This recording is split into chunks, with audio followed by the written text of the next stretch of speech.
Hello नमस्कार दोस्तों, sunrise CSC YouTube channel पर आप सभी का स्वागत है। आज का जो हमारा वीडियो है वो है हरियाणा कौशल रोजगार निगम के ऊपर। हरियाणा कौशल रोजगार में अनेक प्रकार की वैकेंसियां निकली हुई है, तो मैं आज आपको इस वीडियो में बताऊंगा कि आप किसी भी वैकेंसी के लिए किस प्रकार आवेदन कर सकते हैं, उसकी एलिजिबिलिटी को किस प्रकार देख सकते हैं और उसके अंदर सिलेक्शन प्रोसीजर क्या रहेगा। बहुत सारे कैंडिडेट को डाउट है कि इसमें सिलेक्शन होता कैसे है, तो आज हम इन्हीं 3 मुद्दों पर चर्चा करेंगे। सबसे पहले ये आपके सामने दिख रही है हरियाणा कौशल रोजगार की ऑफिशियल वेबसाइट है hkrnl.iti-haryana.gov.in। ठीक है, इसमें ये आपका अबाउट हो गया, ये रजिस्ट्रेशन, ये डिपार्टमेंट लॉगिन, ये कैंडिडेट लॉगिन, ये जॉब एडवर्टाइजमेंट, ये ग्रीवेंस इंटरप्राइजेज इन्वेस्टर जो भी है आपका। मैं एक 2-3 पॉइंट क्लियर कर देता हूँ यहाँ से। यहाँ पे जो आपका ये सेकेंड नंबर का जो पॉइंट है कैंडिडेट लॉगिन, यहाँ पे आप कैंडिडेट लॉगिन कर सकते हैं, यहाँ से कैंडिडेट रजिस्ट्रेशन कर सकते हैं। लेकिन ये जो रजिस्ट्रेशन का पॉइंट है, इसमें केवल वही कैंडिडेट रजिस्ट्रेशन कर सकते हैं जिनके पास गवर्नमेंट डिपार्टमेंट का एक्सपीरियंस है किसी भी प्रकार का। ठीक है, उसके अलावा जो कैंडिडेट आपके किसी भी एडवर्टाइजमेंट के लिए लॉगिन करते हैं, मान लीजिए आपने बहुत बार सुना होगा कि कौशल रोजगार में आपकी वैकेंसियां निकली हुई है, तो वो सब कैंडिडेट जॉब एडवर्टाइजमेंट के कॉलम के ऊपर यहाँ पे रजिस्ट्रेशन कर सकते हैं। इसमें आपकी जितनी भी वैकेंसियां निकली हुई है ये शो होंगी। यहाँ से हम जॉब एडवर्टाइजमेंट पर क्लिक करते हैं तो अब देखिए आपके सामने ये वैकेंसियाँ निकली हुई है। सबसे पहले ये देखिए आपकी 1 नंबर पर वैकेंसी है MTS टैक्स इंस्पेक्टर, इनका डिपार्टमेंट है। ठीक है, BA पे निकली हुई है, ग्रेजुएशन BA या फिर ग्रेजुएशन किसी प्रकार की वैकेंसियाँ। लेवल 2 की वैकेंसियाँ हैं। 7/9 से फॉर्म स्टार्ट हो गए थे, 18/9 की लास्ट डेट है। अप्लाई यहाँ से करेंगे और लॉगिन यहाँ से करेंगे जिस कैंडिडेट ने पहले से अप्लाई कर लिया है। सेम इसी प्रकार जो भी वैकेंसियाँ आपकी निकलेगी यही कॉलम सभी में रहेंगे। पहला कॉलम सीरियल नंबर का, फिर जॉब रोल का, फिर नेचर, क्वालिफिकेशन और start date, last date, apply already registered जो भी आपका है। ठीक है, ये सारे आपके यहाँ पे हैं। इस वाले कॉलम में आपका लेवल दिया होता है कि आपकी जॉब किस लेवल की है। ठीक है, इस प्रकार यहाँ से जैसे आप देखेंगे फर्स्ट वाला MTS हो गया, फिर पैरामेडिकल एसोसिएट हो गया, इसमें क्वालिफिकेशन जो दी हुई है आप देख सकते हैं। फिर पैरामेडिकल एसोसिएट में अलग प्रकार की वैकेंसियाँ हैं, सुप्रीडेंट, लैंड ऑफिसर, सफाई कर्मचारी, यहाँ पे एक वैकेंसी सफाई कर्मचारी की भी है जिनकी क्वालिफिकेशन कम है। इसमें देखिए इलिटरेट यानी कि इलिटरेट हो गया सफाई कर्मचारी, नॉलेज ऑफ वर्क की नॉलेज होनी चाहिए, इसके अलावा कोई क्वालिफिकेशन नहीं चाहिए इसमें। ठीक है, कोई भी कैंडिडेट यहाँ से आवेदन कर सकता है। ठीक है, इसके पश्चात हम थोड़ा सा स्क्रॉल करेंगे, ये अलग अलग वैकेंसियाँ दी हुई हैं, LDC की वैकेंसियाँ हैं। ठीक है, अब इसके बाद अगला पॉइंट आता है vacant job for specialist category, salary higher than 30,000। इससे नीचे जो वैकेंसियाँ हैं इसमें जो आपकी सैलरी है ये आपकी सैलरी 30,000 से ज़्यादा है। ठीक है, अब इसमें देखिए आपका पहले ही है कंसल्टेंट मैनेजमेंट प्रोफेशनल दिखाया हुआ है, ये आपकी क्वालिफिकेशन डिग्री होगी। यहाँ पे 80,000 इनका वेजेस बताया हुआ है, क्योंकि इसमें लेवल आपका गायब हो गया। यहाँ पे लेवल 1-2 हुआ करता था, इसमें आपकी डायरेक्ट सैलरी दिखा दी।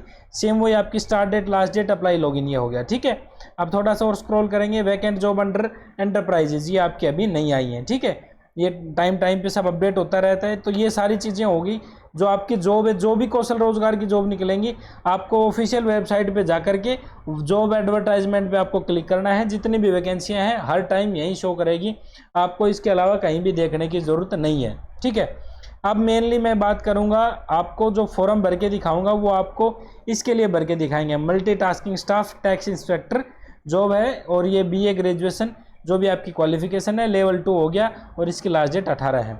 आज हम इसको फिल करके दिखाएंगे इस फॉर्म को। इससे पहले हम बात कर लेते हैं कि जो आपका सिलेक्शन होगा वो किस प्रोसीजर से होगा, क्योंकि इसमें ना तो कोई रिटर्न होता है ना कोई एंट्री होता है। तो एक मेरे पास नोटिफिकेशन के 2 पेज मैंने सेव कर रखे हैं। कंप्लीट नोटिफिकेशन थोड़ा बड़ा था, इस नोटिफिकेशन के माध्यम से मैं आपको समझाता हूँ कि इसमें किस प्रकार सिलेक्शन होता है। अब देखिए, scoring parameter preparation of merit list of candidate by the Nigam. ठीक है, list of maximum point prescribed for parameter, यानी कि ये मैक्सिमम पॉइंट है, मैक्सिमम आपके 150 पॉइंट है, 150 पॉइंट के ऊपर आपका सिलेक्शन होता है। अब ये 150 पॉइंट किस चीज़ के होते हैं वो मैं आपको बता देता हूँ। Annual family income of the candidate, family की जो इनकम होती है उसके आधार पर आपके 40 पॉइंट तय किए जाते हैं। उसके पश्चात एज ऑफ कैंडिडेट, इसके आधार पर आपके 15 पॉइंट तय किए जाते हैं। फिर स्किल क्वालिफिकेशन, यानी कि ITI वगैरह से स्किल क्वालिफिकेशन में आते हैं, उसके आधार पर आपके 20 पॉइंट तय किए जाते हैं। सोशियो इकोनॉमिक क्राइटेरिया के आधार पर आपके 5 पॉइंट तय किए जाते हैं। CET के आधार पर आपके 10 पॉइंट तय होते हैं। और ईजी ऑफ डेवलपमेंट के 10 पॉइंट हो गए और 50 पॉइंट हो गए बेनिफिशियरी ऑफ MAPU, यानी कि मुख्यमंत्री अंत्योदय परिवार उत्थान योजना, MAPU की ये फुल फॉर्म है। ठीक है, इनके आधार पर आपके टोटल 150 पॉइंट होते हैं। इस 150 के पॉइंट के आधार पे आपका सिलेक्शन होता है। जिस कैंडिडेट के पॉइंट ज़्यादा होंगे उसका सिलेक्शन हो जाएगा, जिसके कम उसका सिलेक्शन नहीं हो पाएगा। ठीक है, आप इसके थोड़ा सा स्क्रॉल करेंगे तो आपको डिटेल में नोटिफिकेशन मिल जाएगा कि आपको मान लीजिए एनुअली फैमिली इनकम था तो किसको 40 पॉइंट मिलेंगे, किसको कम मिलेंगे, किसको ज़्यादा मिलेंगे। तो ये मैं आपको एक बार यहाँ से क्लियर कर देता हूँ। Annually family income wages of 10 to 40 point shall be admissible. ठीक है, आपकी यदि इनकम 1,80,000 तक है तो आपको 40 पॉइंट, यानी कि मैक्सिमम जो पॉइंट 40 हैं वो मैक्सिमम पॉइंट आपको दे दिए जाएंगे यदि आपकी इनकम 1,80,000 से कम या 1,80,000 तक है। अप टू 1,80 यहाँ पे बता रखा है। ठीक है, जिनकी इनकम 1,80 से 2.5 लाख है उनको यहाँ पे 30 पॉइंट दिए जाएंगे। जिनकी इनकम 2.5 लाख से 4 लाख है इनको 20 पॉइंट दिए जाएंगे, और जिनकी 4 लाख से 6 लाख है उनको 10 पॉइंट यहाँ पे दिए जाएंगे। आपके पास जो इनकम का स्लैब होता है वो 2.5 से 4 लाख का नहीं होता है। फैमिली आईडी में हमारे पास 2.5 से 5 लाख का स्लैब होता है। ठीक है, तो इसमें जो ये इनकम काउंट करेंगे या तो आपकी इनकम 2.5 लाख होती है या इनकम आपकी 5 लाख होती है। यदि 2.5 लाख है तो आपको यहाँ पे पॉइंट 20 मिलेंगे, यदि 5 लाख है तो पॉइंट आपको 10 मिलेंगे। उसमें अलग अलग क्राइटेरिया होता है, क्योंकि या तो लोअर लिमिट होती है या फिर आपकी अपर लिमिट होती है, बीच का क्राइटेरिया नहीं होता अपने इनकम के बेसिस पे। ठीक है, तो यहाँ से आपको समझ आ गया होगा कि इनकम के जो आपको 40 नंबर मिलते हैं वो आपको कैसे मिलते हैं। अब देखिए दूसरा इन्होंने बता रखा है family for the purpose of annually family income means, यानी कि जो फैमिली की एनुअल इनकम मानी जाती है वो किस आधार पे मानी जाती है। तो वही जो आपका नो गवर्नमेंट जॉब के नंबर मिलते हैं सेम वही पॉइंट है यहाँ पे। Male applicant means the applicant himself, his father, his mother, wife, unmarried brother and son. यहाँ पे ये पॉइंट इन्होंने जरूर दे रखे हैं, लेकिन जब आप फॉर्म फिल करते हैं तो आपकी जो फैमिली आईडी में वेरीफाइड इनकम है वही इनकम यहाँ से उठाई जाती है। इसके अलावा इनकम नहीं उठाई जाती है। जो सिलेक्शन होता है, जिस कैंडिडेट का सिलेक्शन हो जाता है उनके मोबाइल नंबर पे मैसेज आ जाता है, उसके अलावा कोई वेरिफिकेशन नहीं होती है। तो मेरे को नहीं लगता इसको फॉलो किया जाता है, लेकिन इन्होंने नोटिफिकेशन में दे रखा है तो हो सकता है इसको फॉलो किया जाता होगा। इसके बारे में मैं श्योर नहीं हूँ, लेकिन मेरे अकॉर्डिंग इसको फॉलो नहीं किया जाता। ये केवल फैमिली आईडी से ही इनकम उठाते हैं। ठीक है, अब थोड़ा सा स्क्रॉल आप करोगे तो यहाँ पे आपको एज के जो नंबर हमने बताए थे कि एज के आपके मैक्सिमम 15 पॉइंट है, वो 15 पॉइंट कैसे काउंट किए जाते हैं। जिस कैंडिडेट की एज 18 से 24 है उसको 5 पॉइंट दिए जाएंगे, जिसकी 24 से 30 है उसको 10 पॉइंट दिए जाएंगे, 30 से 36 वाले को मैक्सिमम 15 पॉइंट यहाँ पे दिए जाएंगे, 36 से 42 वाले को मैक्सिमम 10 पॉइंट, अबोव 42 0 पॉइंट। यानी कि जो आपके मैक्सिमम पॉइंट है वो 30 से 36 साल की उम्र वालों को ही यहाँ पे दिए जाते हैं। ठीक है, मैक्सिमम आपके 15 पॉइंट है, 15 पॉइंट का यहाँ पे डिस्क्रिप्शन आपको मिल गया है। ठीक है, अब जैसे आप स्क्रॉल करेंगे तो यहाँ पे बात आती है स्किल क्वालिफिकेशन की। अब देखिए स्किल क्वालिफिकेशन के आपके मैक्सिमम 20 पॉइंट है। Wages of maximum 20 point shall be admissible to candidate having relevant NSQ of align certificate, skill certificate for NCVT, SCVT recognize, ITI या फिर ये यूनिवर्सिटियों का नाम दिया हुआ है। जॉब रोल यहाँ पे देखिए, जब आप फॉर्म फिल करेंगे तो आपसे NSQ ऑफ मांगा जाएगा या फिर आप स्किल सर्टिफिकेट, ये NCVT, SCVT सब उसके तहत आते हैं। उन कैंडिडेट को यहाँ पे 20 पॉइंट दिए जाएंगे। ठीक है, ये 20 पॉइंट आपके ये हो गए। अब उसके बाद अगला आया हुआ है socio economic criteria, wages of 5 point shall be. यहाँ पे 5 पॉइंट दिए जाएंगे। किस कैंडिडेट को दिए जाएंगे, या तो वीडियो दिया जाएगा या फिर जिनके फादर की डेथ हो गई है, सेम कंडीशन वही 42 ईयर से पहले, या फिर बच्चे की उम्र वहाँ पे 15 साल से कम होनी चाहिए, उस कैंडिडेट को मैक्सिमम यहाँ पे 5 पॉइंट दिए जाएंगे, बता रखा है इन्होंने। ठीक है, ये आपके 5 पॉइंट हो गए। अब आप थोड़ा सा स्क्रॉल करेंगे तो यहाँ पे CET दिया हुआ है।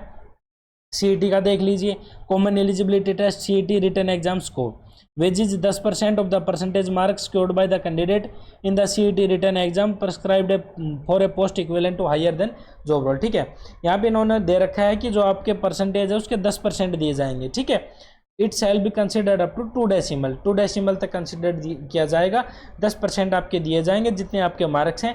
टोटल आपके 100 मार्क्स हो गए तो यहाँ पे उनके 10 पॉइंट दिए जाएंगे। या भी मान लीजिए आपका 10 नंबर है तो आपका 1 पॉइंट हो गया, 20 नंबर है तो आपके 2 पॉइंट हो गए। इससे 100 के अनुसार आपके मैक्सिमम 10 पॉइंट हो गए। तो यहाँ से आपको समझ आ गया होगा CET के यहाँ पे कैसे आपको नंबर मिलेंगे। टोटल आपके 10 पॉइंट यहाँ पे CET से उठाए जाएंगे। ठीक है, उसके पश्चात यहाँ पे दिया हुआ है ईजी ऑफ डेवलपमेंट में इसमें बताया गया है कि आपके मैक्सिमम 10 पॉइंट है। ये 10 पॉइंट किन कैंडिडेट्स को है, जब आप फॉर्म फिल करेंगे तो उसमें आपसे जॉब रोल का डिस्ट्रिक्ट पूछा जाएगा कि आप किस डिस्ट्रिक्ट में जॉब करना पसंद करते हैं। तो यदि आप मान लीजिए महेंद्रगढ़ डिस्ट्रिक्ट के कैंडिडेट हैं और आप सेम महेंद्रगढ़ डिस्ट्रिक्ट चूज करते हैं तो आपको 10 पॉइंट मैक्सिमम मिल जाएंगे। अदर डिस्ट्रिक्ट आप चूज करते हैं तो ये 10 पॉइंट आपको नहीं मिलेंगे, ये केवल सेम डिस्ट्रिक्ट वाले कैंडिडेट को यहाँ पे मिल रहे हैं। ठीक है, अब उसके पश्चात हम थोड़ा सा स्क्रॉल करेंगे तो यहाँ पे दिया हुआ है wages of beneficiary of MAPUY, Mukhyamantri Antyodaya Parivar Utthan Yojana, wages of 50 point, उसको डायरेक्ट ही 50 पॉइंट दिए जाएंगे। अब यहाँ पे एक समझने वाली बात क्या है, मैं एक बार आपको समझा देता हूँ, थोड़ा सा आप स्क्रॉल करके अपन वापस उसी टेबल पे चलते हैं। अब देखिए, जिस कैंडिडेट की इनकम यहाँ से मान लीजिए 1,80,000 से कम है तो उसको मैक्सिमम 40 पॉइंट मिल गए यहाँ से। ठीक है, और वो कैंडिडेट जिसकी इनकम 1 लाख से कम है वो ही मुख्यमंत्री अंत्योदय परिवार उत्थान योजना में आते हैं, तो यहाँ से उसको मैक्सिमम 50 पॉइंट यहाँ से मिल जाएंगे। 50 पॉइंट ये हो गए, 40 पॉइंट ये हो गए। यदि इसकी उम्र 36 के करीब आती है तो 15 पॉइंट उसको यहाँ से मैक्सिमम मिल जाएंगे, 15 पॉइंट यहाँ हो गए आपके। ठीक है, अब सोशियो इकोनॉमिक क्राइटेरिया के लगभग उसको 5 पॉइंट मिल ही जाएंगे क्योंकि गवर्नमेंट जॉब नहीं है यदि उनकी इनकम इतनी कम है तो। ठीक है, इसमें सोशियो इकोनॉमिक क्राइटेरिया के हो गए, तो लगभग मतलब जिसके ज़्यादातर चांस हैं वो हैं जिनकी एनुअल फैमिली इनकम 1 लाख से कम है, उसको यहाँ पे जॉब लगने के ज़्यादातर चांसेस हैं। उसके अलावा क्योंकि जो मेन कंपटीशन है वो यहाँ पे 40 पॉइंट, 15 पॉइंट और इन 50 पॉइंटों का है। 150 में से यदि ये पॉइंट भी आपने कंप्लीट ले लिए तो आपके ये मान लीजिए 105 पॉइंट तो यहाँ से ही हो गए। जिसके 105 पॉइंट है तो उसका सिलेक्शन लगभग तय हो जाता है। ठीक है, तो आप मान लीजिए जिनकी इनकम 1 लाख से कम है उसको ज़्यादातर चांसेस हैं कौशल रोजगार के जॉब लेने के। ठीक है, अब वापस हम अपनी साइड पे आते हैं। जैसे मैंने आपको बताया था कि मैं आपको फॉर्म फिल करके दिखाऊंगा, उसके लिए यहाँ आपको अप्लाई वाले ऑप्शन पे क्लिक करना है। जैसे आप अप्लाई वाले ऑप्शन पे क्लिक करते हैं आपके सामने मेन वेबसाइट खुल के आ जाएगी। इसमें कैंडिडेट का फैमिली आईडी मांगा जाएगा। सबसे पहले कैंडिडेट को यहाँ अपनी फैमिली आईडी डालनी है, फिर उसको डिस्प्ले मेंबर करने हैं और फिर यहाँ से उसको अपना OTP डाल देना है। यहाँ से हमने कैंडिडेट की फैमिली आईडी डाल ली है। जैसे हम डिस्प्ले मेंबर करेंगे, डिस्प्ले मेंबर करते ही इस फैमिली आईडी में जितने भी सदस्य यहाँ पे शो हो जाएंगे। सिलेक्ट मेंबर नेम पे हमने उस कैंडिडेट को सेलेक्ट कर लेना है जिसके लिए हम फॉर्म फिल कर रहे हैं। गेट वेरिफिकेशन OTP, यहाँ पे जो कैंडिडेट की डिटेल में मोबाइल नंबर जो दिया हुआ है, यहाँ पे मेरे केस में मान लीजिए आपके पास लाइन आई हुई है OTP send to your registered mobile number, तो आपका जो मोबाइल नंबर है उस पर OTP यहाँ पे जाएगा। फिर आपको OTP यहाँ से डाल देना है। जो आपके पास OTP आया है वो OTP यहाँ से आप एंटर करेंगे। ठीक है, तो मेरे केस में मैं मान लीजिए जो OTP आया है 4162 वो हम OTP डाल लेते हैं और वेरीफाई कर देते हैं। जैसे हम वेरीफाई करेंगे तो आपके सामने देखिए यहाँ पे सबसे पहले आया हुआ है अपडेट परिवार पहचान पत्र डिटेल।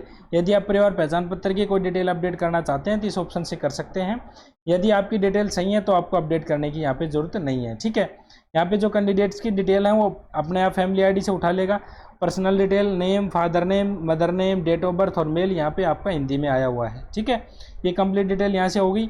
आप थोड़ा सा स्क्रॉल करेंगे, यहाँ पे कैंडिडेट का एड्रेस आया हुआ है, जो उसने एड्रेस, डिस्ट्रिक्ट, वार्ड और मोबाइल नंबर जो डाला था। इस साइड आपका ब्लॉक, आपकी ईमेल आईडी यदि आपकी फैमिली आईडी में है तो यहाँ शो करेगा, नहीं है तो नहीं करेगा। ये आपका पिन कोड हो गया। ठीक है, ये मैं ईमेल आईडी का मैंडेटरी ऑप्शन नहीं है। ठीक है, अब थोड़ा सा स्क्रॉल करेंगे तो यहाँ आपकी बेंचमार्क डिसेबिलिटी आई हुई है, जिसका डिसेबिलिटी है यहाँ अपडेट होना चाहिए। ये आपका कास्ट सर्टिफिकेट हो गया, यहाँ से कास्ट सर्टिफिकेट हो गया। यहाँ पे हाईएस्ट क्वालिफिकेशन आपकी फैमिली आईडी में मैंने जैसे ग्रेजुएट डाली हुई है। करंट में यहाँ पे मैंने इसको इंडस्ट्रियल लेबर दिखाया हुआ है। यहाँ पे टोटल फैमिली एनुअल इनकम 75,000 उठाई हुई है। इसी फैमिली इनकम के आधार पर इनका सिलेक्शन होगा। ठीक है, तो जैसे मान लीजिए मेरे केस में 75,000 हो गई तो यहाँ पे इस कैंडिडेट को 40 नंबर तो मैक्सिमम वो मिल जाएंगे और 50 नंबर मैक्सिमम आपके परिवार उत्थान योजना वाले मिल जाएंगे। मतलब 90 नंबर इस कैंडिडेट को डायरेक्ट मिल गए यहाँ से। ठीक है, अब इस कैंडिडेट की डिटेल वेरीफाई होगी, मैं कन्फर्म कर देता हूँ। कंफर्म करते ही यहाँ पे कैंडिडेट का रजिस्ट्रेशन हो गया है। उसका रजिस्टर्ड जो मोबाइल नंबर है वो उसका यहाँ पे रजिस्टर्ड हो गया है। ठीक है, जैसे आप इस पे ओके करेंगे, ओके करते ही आगे चलेगा। अब यहाँ पे पूछा हुआ है नेशनल स्किल क्वालिफिकेशन फ्रेमवर्क। यहाँ पे जो भी है यदि आप इसको यस करेंगे, यस करते ही आपके सामने कैटेगरियाँ खुल के आ जाएंगी। ठीक है, कैटेगरियों में चूज NSQF क्वालिफिकेशन। यहाँ पे ये NSQF क्वालिफिकेशन दी हुई है, electronic fitter, operation, weapon filter, ये जो भी आपका दिखाया हुआ है सारी क्वालिफिकेशन है। जिस कैंडिडेट के पास जो क्वालिफिकेशन है, जिसकी सर्टिफिकेट है, यहाँ से अप्लाई कर सकता है। जिसके पास नहीं है वो सिंपल यहाँ से नो कर देगा। इसमें सबसे पहले ऊपर आपके पास यहाँ सर्चिंग का भी ऑप्शन आया हुआ है। स्पेशल आपने किसी ट्रेड में कोई डिग्री या डिप्लोमा कर रखा है तो यहाँ से आप सर्च कर सकते हैं, सर्च करके उसको सेलेक्ट कर सकते हैं। फिर आपको यहाँ पे उसकी NSQF स्किल सर्टिफिकेट आपको यहाँ पे अपलोड करनी पड़ेगी, ठीक है। मेरे केस में कैंडिडेट के पास ऐसी कोई क्वालिफिकेशन नहीं है तो मैं यहाँ से इस कैंडिडेट को नो कर देता हूँ, ठीक है। यहाँ पे हमने नो कर दिया है। नो करके हमको इसको सेव कर देना है। जैसे हम सेव करेंगे तो यहाँ पे कैंडिडेट का do you have NSQF qualification यहाँ पे सेव हो गया है, यहाँ पे नो हो गया है, NSQF सर्टिफिकेट में अन्य आ गया है, ठीक है। अब यहाँ पे हम थोड़ा सा स्क्रॉल करेंगे, एजुकेशन क्वालिफिकेशन पे यहाँ पे जैसे ही मैं टिक करूँगा, टिक करते ही मेरे सामने एजुकेशन ऐड करने के ऑप्शन खुल के आ जाएंगे, ठीक है। यहाँ से हम ऐड एजुकेशन सर्टिफिकेट पर जैसे क्लिक करेंगे, ऐड एजुकेशन, यहाँ पे आया हुआ है message please enter 10th detail first, यानी कि आपको पहले 10th की मार्कशीट डालनी है, ठीक है। एजुकेशन में सेलेक्ट करें आप 10th सर्टिफिकेट। उसके बाद यहाँ पर रिजल्ट स्टेटस कैंडिडेट का पास है तो पास डालेंगे। उसके बाद यहाँ पे उसने हरियाणा बोर्ड से करी है। फिर आपका हरियाणा बोर्ड के बाद नॉन CGPA या CGPA तो नॉन CGPA होता है। उसके बाद यहाँ पे डेट ऑन मार्कशीट, यानी कि मार्कशीट पर क्या डेट आई हुई है, फिर मार्कशीट नंबर, फिर रोल नंबर, फिर आपका मार्क ऑब्टेन, कितने नंबर आपको आए हैं, फिर आपने टोटल मार्क कितने डाले हैं, फिर आपको परसेंटेज डालनी है। और उसके पश्चात यहाँ पे आपके पास लास्ट में आया हुआ है अपलोड क्लास 10th सर्टिफिकेट। ये आपको 500 KB से अंदर आपको अपलोड करनी है और आपको PDF फॉर्मेट में अपलोड करके इसके सेव डिटेल पे आपको क्लिक करना है। एक बार मैं कैंडिडेट की डिटेल ऐड करके आपको दिखा देता हूँ। यहाँ से जैसे कैंडिडेट की डिटेल को हमने सेव किया, आपके सामने serial number, education board, result type, date on marksheet, roll number, marksheet, grading, mark, total mark, percentage, view और डिलीट, यहाँ पे सारे ऑप्शन आ गए हैं। इसमें देखिए यहाँ से आप मार्कशीट जो अपलोड करिए वो कर सकते हैं, यहाँ पे आप डिलीट कर सकते हैं, ठीक है। ये सारे ऑप्शन आपके सामने हो गए। अब नेक्स्ट क्वालिफिकेशन ऐड करनी है तो वापस से हमने टिक करना पड़ेगा। टिक करके जैसे हम नीचे स्क्रॉल करेंगे तो आपके सामने यहाँ पे ऐड एजुकेशन या फिर HTET का ऑप्शन यहाँ पे आ गया है, ठीक है। अब यहाँ पे हम एजुकेशन ऐड करते हैं। ऐड एजुकेशन में हमने 10th ऐड कर लिया था, अब की बार हम 12th ऐड करेंगे। इसी प्रकार से जो भी आपकी क्वालिफिकेशन है यहाँ पे दिखाई हुई है, यहाँ पे देख लीजिए एक बार आप।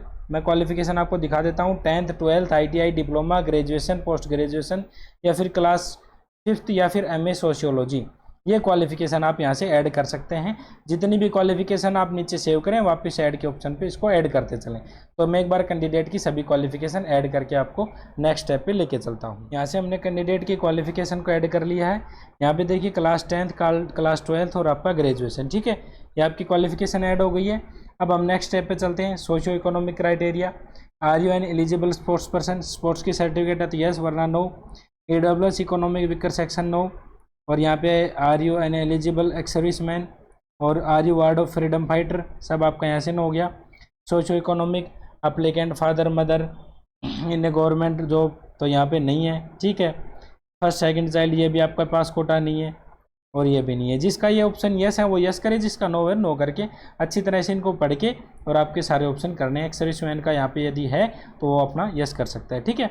इसको आप सेव करेंगे, सेव करके आपको नेक्स्ट करना है। आप नेक्स्ट स्टेप पे पहुंच जाएंगे।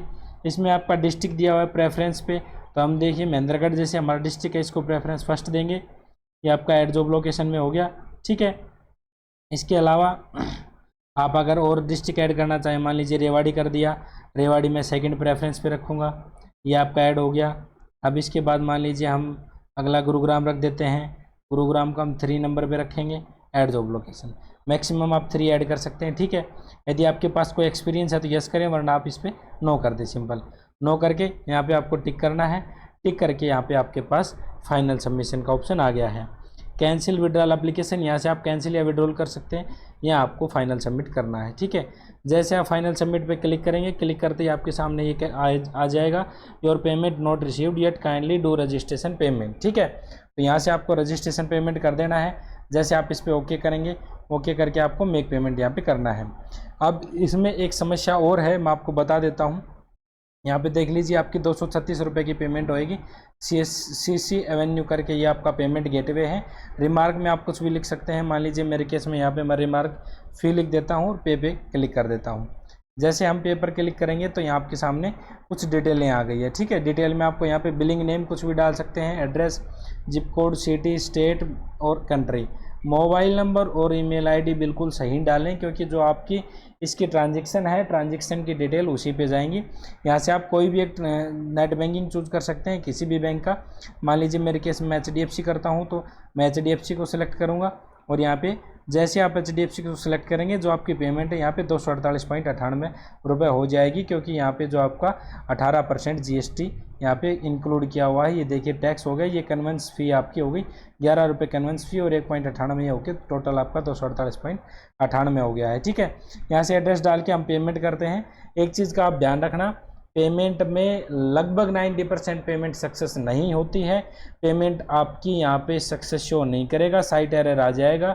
2 से 3 दिन का आपको वेट करना है, वेट करने के बाद आपकी पेमेंट अपने आप पेड शो कर देगा। ठीक है, उसके बाद मैं आपको बताऊंगा पेमेंट करने के बाद कि किस प्रकार आप फॉर्म फिल करने के बाद यह चेक कर सकते हैं कि आपका कितना स्कोर आया है, 150 में से आपके कितने नंबर आए हैं, कि आपका नंबर आएगा या नहीं आएगा। उससे पहले मैं एक बार कैंडिडेट की यहाँ पे पेमेंट कर देता हूँ। जैसे आप पेमेंट करेंगे आपके सामने कुछ इस प्रकार आ जाएगा, सर्वर एरर इन एप्लीकेशन। ठीक है, तो यहाँ पे सर्वर एरर का आपको मैसेज शो कर गया है। आपको सिंपल कुछ नहीं करना, आपको नेक्स्ट साइट पे जाके और यहाँ पे वापस से सर्च कर लेना है, HKRN IT हरियाणा सर्च करना है। सर्च करके आपको वापस से जॉब एडवर्टाइजमेंट के ऑप्शन पे जाना है। जैसे आप जॉब एडवर्टाइजमेंट के ऑप्शन पे जाएंगे आपके सामने फर्स्ट में आया हुआ है लॉगिन वाले ऑप्शन पे आपको क्लिक करना है। क्लिक करते हैं यहाँ पे कैंडिडेट के मोबाइल नंबर मांग लेगा।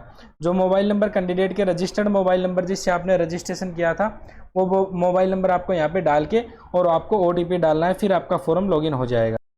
अब देखिए यहाँ पे जैसे हम कैंडिडेट को फॉर्म के लॉगिन करते हैं, सबसे पहले कैंडिडेट के रजिस्ट्रेशन नंबर यहाँ पे शो कर रहे हैं, इस पोस्ट के लिए अप्लाई किया था, एडवर्टाइजमेंट नंबर, पेमेंट स्टेटस यहाँ पे नोट पेड आया हुआ है और कैंडिडेट का फाइनल सबमिट यहाँ पे नहीं हुआ है।